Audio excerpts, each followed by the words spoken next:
ఓం నమ శివాయ. శ్రీశైల మల్లికార్జున మేడారం సమ్మక్క సారక చెలుకూరు బాలాజీ స్వామి. ఓం నమ శివాయ. గోపురం టీవీ చూసే వాళ్ళ ప్రేక్షకులందరికీ నమస్కారం.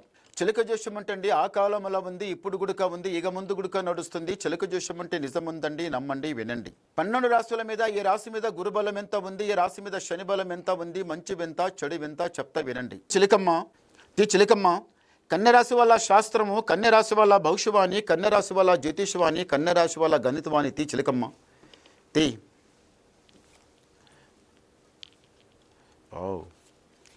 కన్యరాశి వాళ్ళకి కంచి కామాక్షి జగన్మాత తమిళనాడు 18 శక్తిపీఠం లోపల ఈమె సెకండ్ శక్తిపీఠం. అంటే ఫస్ట్ శక్తిపీఠం ఎక్కడ? శాంకరదేవి శ్రీలంక. సెకండ్ శక్తిపీఠం కంచి కామాక్షి. మూడవ శక్తిపీఠం శంకులాదేవి. 4వ శక్తిపీఠం చాముండేశ్వరి. 5వ శక్తిపీఠం జోగులంబ. 6వ శక్తిపీఠం భ్రమరంబ.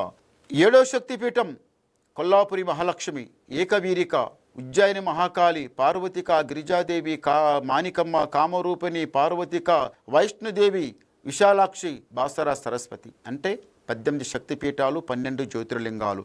12 జ్యోతిర్లింగం లోపల అయ్యగారితో ఉన్న, అమ్మగారితో కలిసి ఉన్న లింగాలు 3 ఉజ్జయిని, కాశీ, శ్రీశైలం. అంటే అమ్మవారు జగన్మాత, సెకండ్ శక్తిపీఠం కంచి.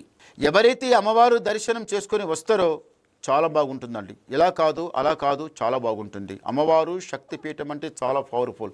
అక్కడ పోయి ఒక్కసారి దర్శనం చేసుకుంటే మాటికి వెళ్ళాలనిపిస్తుంది. ప్రతిసారి వెళ్ళాలి, అమ్మవారికి దర్శనం చేసుకొని రావాలన్నట్టు అనిపిస్తుంది. మీకు ఏదన్నా పని చేయాలనుకుంటే అది సరిగా కాకపోతే, అందులో బరకతి లేకుండా, అరకతి లేకుండా, మనసు శాంతం లేకుండా, లేని కష్టాలు రావడం, బరకతి కాకపోవడం, అంత లాస్ అయ్యడం ఇట్లా ఉంటే అమ్మవారు జగన్మాత కంచికి వెళ్ళి అమ్మవారు దర్శనం చేసుకుని రండి. మీరు ఏదైతే బిజినెస్ లోపల మీరు దెబ్బ తిని లాస్ అయి ఉంటారో అందులో కరెక్ట్గా మీకు లాభం అవుతుంది, చాలా మంచిగా అవుతుంది. జాబ్ ఇది కాక ప్రైవేట్ జాబ్ తీసి గవర్నమెంట్ జాబ్ వెళ్ళాలనుకున్న వాళ్ళు తప్పనిసరిగా వెళ్తారు. ఈసారి కంపల్సరీగా వెళ్తారు. వెళ్ళిన తర్వాత ఆ జాబుల గుడుక ఒక్కొక్క మెట్టు లెక్కేదే ఉంటుంది, కానీ తగ్గేది మాత్రం ఉండదు, అస్సలు ఉండదు. చాలా పైకి వస్తారు. కానీ అందరు మీకు ఏం చేస్తారంటే నమ్మిన వాళ్ళందరూ మోసమే చేస్తారు. మీరు ఎవరికైనా కానీ మనస్ఫూర్తిగా నమ్ముతారు, కానీ మీకు నమ్మిన వాళ్ళందరూ మోసమే చేస్తారు, అందరూ దూరమే అవుతారు. కానీ ఈ రాశి వాళ్ళకి, కన్య రాశి వాళ్ళకి అన్నిటికన్నా ప్రేమ చాలా తొందరగా దగ్గరైపోతారు. మీరు ఏ అబ్బాయికైనా ఇష్టపడ్డా, లేకపోతే ఏ అమ్మాయికైనా ఇష్టపడ్డా తొందరగా మీ మనసు వాళ్ళకి అర్థమవుతుంది, వాళ్ళ మనసు మీకు అర్థమవుతుంది. ఒకరి మనసు ఒకరు తెలుసుకుంటారు. కొన్ని రోజుల తర్వాత ఇంట్లో ఉన్న పెద్దలకు చెప్తారు. మరి ఇలా చేయాలంటే గుడక మీ మాటలు గుడక పెద్దలు కాదు కూడదు అనరు. వాళ్ళు గుడక ఒప్పుకుంటారు, సరే అంటారు, హామంటే సరేమంటారు. కానీ దానికి మీరు జర ఆలోచించి పని చేయాలి. ప్రేమ విషయం తొందరగా వెంటనే కళ్యాణం జరుగుతుంది, ఆ తర్వాత వెంటనే పిల్లలు అవుతారు, ఆ తర్వాత మంచి ఇల్లు అవుతుంది, జాబు, బిజినెస్, లైఫ్ బాగుంటుంది. ఈ రాశి వాళ్ళకి ఎందుకో కానీ కన్య రాశి వాళ్ళకి ఏది చేయాలనుకుంటే అది టక్మన్ అవుతుంది, మంచిగా కలిసి వస్తుంది. ఈ రాశి వాళ్ళకి చెడగొట్టాలి, పడగొట్టాలి, మోసం చేయాలి, దగా చేయాలి, అటు చేయాలి, ఇటు చేయాలి అనేది ఉండదు. ఈ రాశి వాళ్ళకి మంచిగా ఆలోచిస్తారు. ఏదైనా కానీ ఆలోచించినా మంచి పనులు చేయాలి, మంచిగా చేయాలి అనేది అదే ఆలోచన ఉంటుంది. కానీ ఒకరికి చెడగొట్టాలి, ఒకరికి పడగొట్టాలి, ఒకరికి మోసం చేయాలి, నేనే బాగుండాలి, ఒకరి చెడిపోవాలి, మా ఇల్లే బాగుండాలి అట్లా అనుకోరు. అందరూ బాగుండాలని కోరుకుంటారు. ఈ కన్య రాశి వాళ్ళ దగ్గర మాత్రం ఒక ధైర్యగుణం బాగుంది, తెలివి బాగుంది, అంత బాగుంది. ఈ రాశి వాళ్ళకి ఎందుకో కానీ ఇంటి లోపల మాత్రం కొంచెం దెబ్బతింటుంది, ఇల్లు దెబ్బతింటుంది, ఇంట్లో అంతా బరకది లేకుండా అయిపోతుంది. ఎక్కడో పడ్డవాళ్ళు, ఎక్కడో ఉన్నవాళ్ళు, వాళ్ళు వీళ్ళు అందరూ పైకొచ్చి ఒక్కొక్క మెట్టు దాటి ఏమేమో చేస్తున్నారు. కానీ మీరు ఎంత ఉన్నారు అంతే ఉన్నారు. అస్సలు ముందల జరగటమే లేదు, సాగడమే లేదు. ఏదేదో ఆలోచిస్తుండ్రు, అన్నిటికన్నా బాధపడతారు. ఏమాయరా అట్లా ఇట్లా ఎట్లా చేయాలన్నట్టు బాధ, టెన్షన్. ఎప్పుడు చూసినా టెన్షన్, బాధ. అదంతా కరెక్ట్ కాదు.